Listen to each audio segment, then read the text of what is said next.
नमस्कार दोस्तों, आप सभी लोगों का हार्दिक स्वागत, अभिनंदन और आभार। आज हम बात करने जा रहे हैं राहु देव और केतु देव के राशि परिवर्तन के बारे में, जो कि 18 मई 2025 को होने जा रहा है। राहु देव और केतु देव का ये राशि परिवर्तन तुला राशि वालों के लिए किस तरीके के परिणाम लेके आएगा, उसकी बात हम डिटेल में इस वीडियो में करेंगे।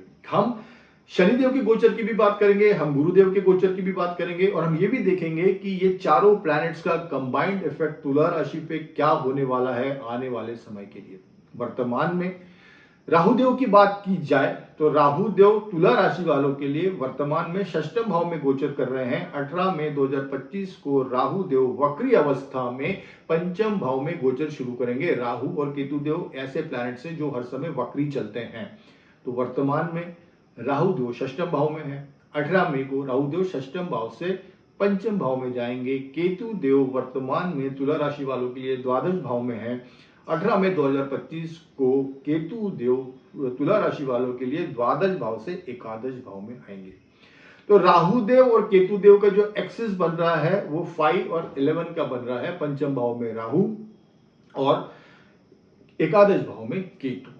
गुरुदेव आपके लिए नवम भाव में है। 14 मई 2025 से गुरुदेव ने राशि परिवर्तन कर ली है और वर्तमान में अब जो उनका जो गोचर हो रहा है वो नवम भाव से गोचर हो रहा है, जो कि बहुत ही शुभ गोचर है। शनिदेव ने 29 मार्च 2025 को षष्ठम भाव में गोचर शुरू कर दिया है। पंचम भाव में थे, 29 मार्च को वो षष्ठम भाव में आ गए। तो शनिदेव का षष्ठम भाव में होना ये भी बहुत अच्छा गोचर है शनिदेव का। गुरुदेव का अब नवम भाव में गोचर होना ये भी बहुत शुभ है। और अब जो ये राहु देव और केतु देव का गोचर होने जा रहा है ये भी आपके लिए शुभ रहेगा। तो तुला राशि उन भाग्यशाली राशियों में से एक है जिनके लिए कि शनिदेव, गुरुदेव, राहु देव और केतु देव बहुत अच्छे रिजल्ट्स देने वाले हैं। राहु देव और केतु देव की बात करते हैं तो राहु देव अब पंचम भाव में गोचर करेंगे। देखिए एक चीज समझिए, जब भी हम राहु देव और केतु देव की बात करते हैं तो ये राहु देव और केतु देव बड़े अनप्रेडिक्टेबल प्लैनेट्स हैं। कौन से टाइम किस डायरेक्शन में उनकी एनर्जी ऑपरेट करना शुरू कर दे ये एसेस करना बहुत मुश्किल रहता है। सो राहु देव और केतु देव के बारे में हमको बहुत बहुत कॉशियस रहना पड़ता है कि हम इन टर्म्स ऑफ हमारे बिहेवियर्स, इन टर्म्स ऑफ हमारी एक्टिविटीज, कि हम जो भी एक्शन लेंगे वो बड़े हम माइंडफुलनेस के साथ लें, बड़े पूरे कॉन्शियस माइंड के साथ हम एक्शन लें, पर्टिकुलरली हमारे बिहेवियर्स। क्योंकि राहु देव 5th हाउस में अच्छे रिजल्ट भी देंगे और अगर हमने इस एनर्जी को गलत डायरेक्शन में यूज किया तो फिर गलत रिजल्ट भी देंगे। तो आप समझिए कि अगर पॉजिटिव रिजल्ट्स की बात करें राहु देव 5th हाउस, तो क्या क्या पॉजिटिव रिजल्ट्स होंगे। देखिए क्रिएटिव फील्ड के लिए राहु देव बहुत अच्छे हैं 5th हाउस में। If you are in artistic field और if you are in creative field, if you are connected to entertainment industry, if you are connected to social media, तो ये जो ट्रांजिट है राहु देव का 5th हाउस से ये बहुत ही अच्छे रिजल्ट्स देगा आपको, बड़े बड़े ब्रेक थ्रू देगा, बड़े अच्छे रिजल्ट्स देगा, आपकी कोई बड़ी इच्छा पूर्ति होगी। सो ये सब रिजल्ट्स आपको मिल सकते हैं Rahu Dev in 5th house. Rahu Dev in 5th house give you a sharp analytical skills also. पंचम भाव से हम बुद्धि देखते हैं। राहु देव बहुत बुद्धिमान प्लैनेट है, is a very very intelligent planet. Rahu Dev जो स्ट्रैटेजी बना सकते हैं, राहु देव जो स्ट्रैटेजी बना सकते हैं, राहु देव जो प्लानिंग कर सकते हैं वो कोई प्लैनेट नहीं कर सकता। ये जब राहु देव 5th हाउस में है तो you have got a sharp intelligence, you have got a sharp analytical skills, और उसको अगर आप कंस्ट्रक्टिवली यूज करो इस इंटेलिजेंस को तो it will obviously give you good results. Entrepreneurs के लिए भी Rahu Dev in 5th house बहुत अच्छा है, बिकॉज आपको रिस्क टेकिंग एबिलिटीज देगा, करेज देगा, पुरुषार्थ देगा, तो आप उसका भी अच्छा यूटिलाइज करके this is good period for जिन्होंने नया स्टार्टअप शुरू किया है, जो एंटरप्रेन्योर्स है, जो बिजनेस में है, उन लोगों के लिए भी ये पीरियड अच्छा है। If somehow you are connected to politics, politics के लिए भी ये पीरियड अच्छा है। पॉलिटिक्स के लिए भी पीरियड अच्छा है, राज सत्ता के लिए भी अच्छा है। जो लोग गवर्नमेंट सर्विसेज में हैं तुला राशि के लोग, उनके लिए भी ये जो राहु देव का ट्रांजिट होने जा रहा है 5th हाउस के लिए ये बहुत अच्छा है।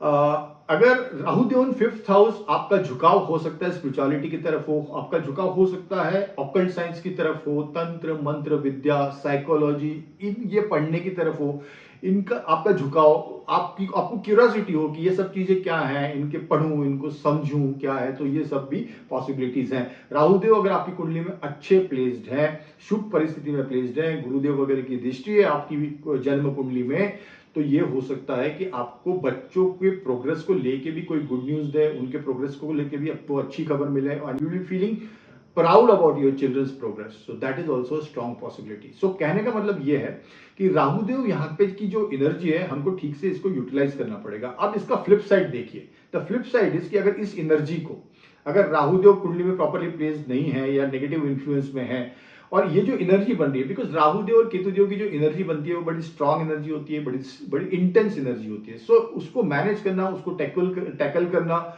वो बहुत इंपॉर्टेंट रहता है हर इंसान के लिए और हर राशि वालों के लिए। प्रिकॉशंस कहाँ कहाँ रखनी है, देखिए प्रॉब्लम्स कहाँ हो सकती है, प्रॉब्लम्स ये हो सकती है कि this is the house of romantic relationships also, love affairs also. तो यहाँ पे राहुदेव हो सकता है कि इल्यूजन दे दे, जो आप सोच रहे हो पर्टिकुलर किसी इंसान के बारे में, हो सकता है कि वो पिक्चर वैसी ना हो, वो सीन ऐसा ना हो, वो उस इंसान की कैरेक्टरिस्टिक वैसी ना हो और आपको बाद में पता चले। तो यहां पे आप अगर रोमांटिक रिलेशंस में कोई डिसीजंस ले रहे हो तो वो ध्यान सोच समझ के लीजिए, किसी बड़ों से पूछ के लीजिए, और पर्टिकुलरली अगर रिलेशन नया है तो बहुत ज्यादा कॉशियस रहने की जरूरत है। हाँ, रिलेशन पुराना है तो वो आप इस रिलेशनशिप में मैच्योर लेवल पे आ गया है, इवॉल्व हो गया है टाइम के साथ, तो बात अलग है। बट अगर नया रिलेशनशिप है तो you have to be doubly care in terms of aware your romantic relationship. दूसरा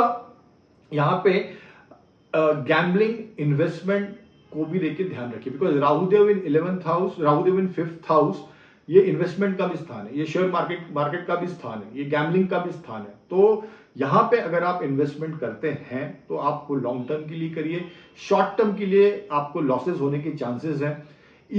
इसमें मत आइए कि मैं जल्दी पैसा बना लूं, कोई रिस्की इन्वेस्टमेंट कर लूं, तो इन सब चीजों से बचना है। अगर ओवरऑल इन्वेस्टमेंट की भी बात की जाए तो आपको बड़ा सोच समझ के और प्रूडेंट डिसीजन लेना है, जल्दीबाजी में कोई फाइनेंशियल इन्वेस्टमेंट्स नहीं करना है। तो this is the second point. Third point is अगर राहुदेव कुंडली में बराबर प्लेस नहीं है तो बच्चों के साथ जो रिलेशन है आपका, हो सकता है कि आपका जो एटीट्यूड हो वो बहुत ज्यादा पॉजिटिव एटीट्यूड हो, बच्चों को बहुत ज्यादा कंट्रोल करने का एटीट्यूड हो, बच्चों पे बहुत ज्यादा डोमिनेंस शो करने का एटीट्यूड हो, तो इन चीजों से बचना है। अदरवाइज आपके और बच्चों के रिलेशन में प्रॉब्लम्स हो सकती है। सो आपको बच्चों के पॉइंट ऑफ व्यू से भी चीजें समझना है, उनका फीडबैक भी लेना है और उनको भी साथ लेके चलना है। That should be your attitude. आपका जो डोमिनेटिंग एटीट्यूड है टुवर्ड्स चिल्ड्रन कि हम उनको कंट्रोल करना चाह रहे हैं, या ये एटीट्यूड है कि उनको हमारी बात मानना ही पड़ेगी, इससे you will have to get rid of this, otherwise there is a problem. So ये भी एक चीज ध्यान रखने की है। अगर स्टूडेंट्स हो, पढ़ाई कर रहे हो, एजुकेशन लाइन में हो, तो हो सकता है कि आपका पढ़ाई से मन हट के किसी और डायरेक्शन में लगे। हो सकता है कि एंटरटेनमेंट की तरफ लगे, हो सकता है कि आप कोई लव अफेयर में ही चले जाओ जिसके कई कारण डिस्ट्रैक्शन आ जाए। सो यहाँ पे Rahudev in 5th house, chances ये बनते हैं कि डिस्ट्रैक्शन आएगा और आपका पढ़ाई से मन हटेगा, तो इस चीज का ध्यान रखना है। Otherwise Rahudev in 5th house will give you very strong results. अगर आप अपनी एनर्जी क्रिएटिविटी की तरफ लगाते हो, कोई नई चीज पढ़ने की तरफ लगाते हो, लर्निंग की तरफ लगाते हो, तो this Rahudev in 5th house will give you excellent results. So this is all about Rahudev. Now come to Ketudev. Ketudev जब राहुदेव 5th हाउस में रहेंगे तो केतुदेव एकादश भाव में रहेंगे। केतुदेव का एकादश भाव में आना भी अच्छा है। किस तरीके से अच्छा है? वैसे देखा जाए तो एकादश भाव से हम इच्छा पूर्ति देखते हैं, लाभ देखते हैं, प्रॉफिट्स देखते हैं, गेन्स देखते हैं, तो ये सब हम एकादश भाव से देखते हैं। बट केतुदेव एक ऐसे प्लैनेट्स हैं जो कि एक संत प्लैनेट है, उनको मटेरियलिस्टिक लाइफ से उनको कुछ ज्यादा लेना देना नहीं है। पैसा गेन हो गए तो ठीक, नहीं हो गए तो ठीक। उनका एक बड़ा उनका जो एटीट्यूड रहता है वो बहुत ज्यादा पैसा या बहुत ज्यादा मटेरियलिस्टिक वर्ल्ड या कोई इच्छा पूर्ति की तरफ नहीं रहता है। वो बड़े कंटेंडेंट से प्लैनेट है, संतुष्ट प्लैनेट है, सेटिस्फाइड प्लैनेट है। तो अब केतुदेव जब 11th हाउस में आएंगे तो आपने एक बहुत अच्छा चेंज देखने को मिलेगा। किस तरीके से अच्छा चेंज देखने को मिलेगा? आप बहुत ज्यादा अंधी दौड़ में नहीं भागोगे। देखिए लाइफ में बहुत ज्यादा प्रॉब्लम क्या है जिसके कारण टेंशन आते हैं, डिप्रेशन, एंजाइटी, जो भी प्रॉब्लम, साइकोलॉजिकल प्रॉब्लम्स हैं, उसका एक मुख्य कारण है कि हम आज की दुनिया में बहुत अंधी दौड़ में भागे जा रहे हैं। हाय हाय हाय मची हुई है, सब चीजें चाहिए, एट एनी कॉस्ट चाहिए।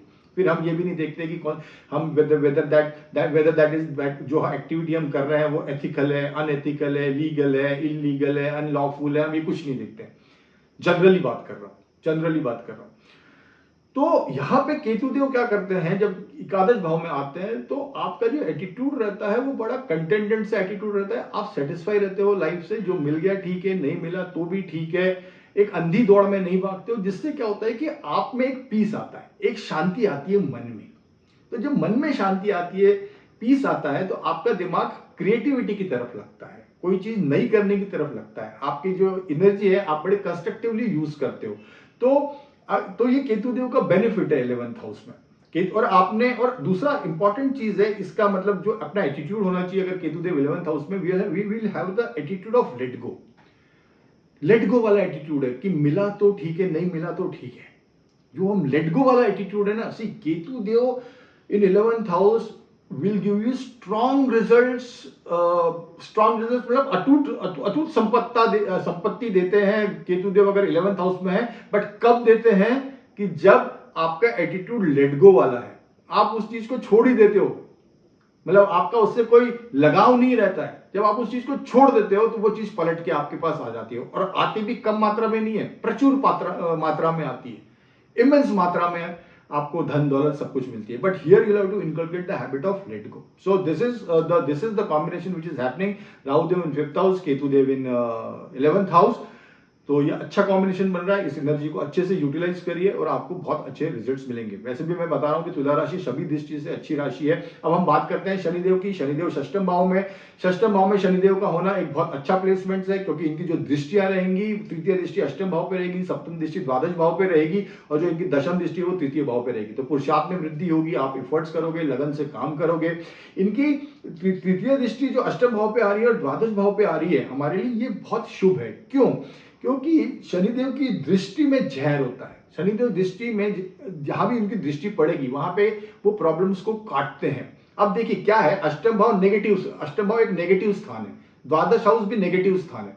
यहां से हम problem, psychological problems, accidents, medical issues, हर तरह के कष्ट जो जीवन में हैं, मृत्यु तुल्य कष्ट भी हम 8th हाउस से देखते हैं। तो जो शनिदेव की जो दृष्टि है, जो कि नेगेटिव दृष्टि है, इन नेगेटिव हाउस पे पड़े, तो दैट नेगेटिव दृष्टि and the negative house result is the positive. Negative and negative is becoming positive. So वो उस चीज को कम कर देते हैं। अगर लाइफ में कोई परेशानियां हैं तो कम कर देंगे, फाइनेंसेस बहुत ज्यादा खर्चे हो रहे हैं तो उनको कम कर देंगे। सो ये जो 12th हाउस और 8th हाउस के जो नेगेटिव रिजल्ट्स है वो शनिदेव 6th हाउस में रहकर उसको कम कर देते हैं, बिकॉज उनकी दृष्टियां जिस तरीके से मैंने बताया वो नेगेटिव बन के पॉजिटिव बन जाती है। तो शनिदेव का प्लेसमेंट भी आपके लिए बढ़िया है। षष्ठम भाव में गोचर हो रहा है, और अभी अगले 2-2.5 साल के लिए शनिदेव षष्ठम भाव में रहेंगे। गुरुदेव का 14 में 2025 को अष्टम भाव से नवम भाव में गोचर शुरू हो गया है, ये भी बहुत अच्छा है। पिछले साल गुरुदेव अष्टम भाव में थे, तो हो सकता है कि पिछले साल कोई डिसीजंस गलत हुए हो तुला राशि वालों के लिए, बट अब गुरुदेव नवम भाव में आ गए हैं। उनकी दृष्टियां जो रहेगी वो प्रथम भाव पे रहेगी, वो तृतीय भाव पे रहेगी और पंचम भाव पे रहेगी। और पंचम भाव में राहुदेव भी रहेंगे, तो राहुदेव पे गुरुदेव की भी दृष्टि रहेगी, कम से कम 2025 में, कम से कम अक्टूबर तक। तो राहु देव जो 5th हाउस में है वो गलत डायरेक्शन में ऑपरेट नहीं करेंगे, वहां के भी आपको अच्छे रिजल्ट मिलेंगे, just because of the fact कि गुरुदेव की दृष्टि है राहु देव पे, तो वो भी अच्छे रिजल्ट्स मिलेंगे। But you should be mindful also कि हमको इन चीजों का ध्यान रखना है।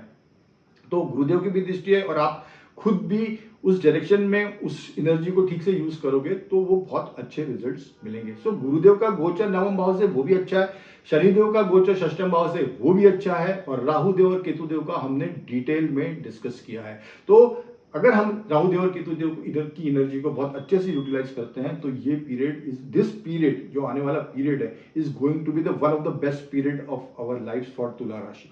सो दिस इज ऑल अबाउट तुला राशि। Thank you so much. Wish you all the best. Bye and take care.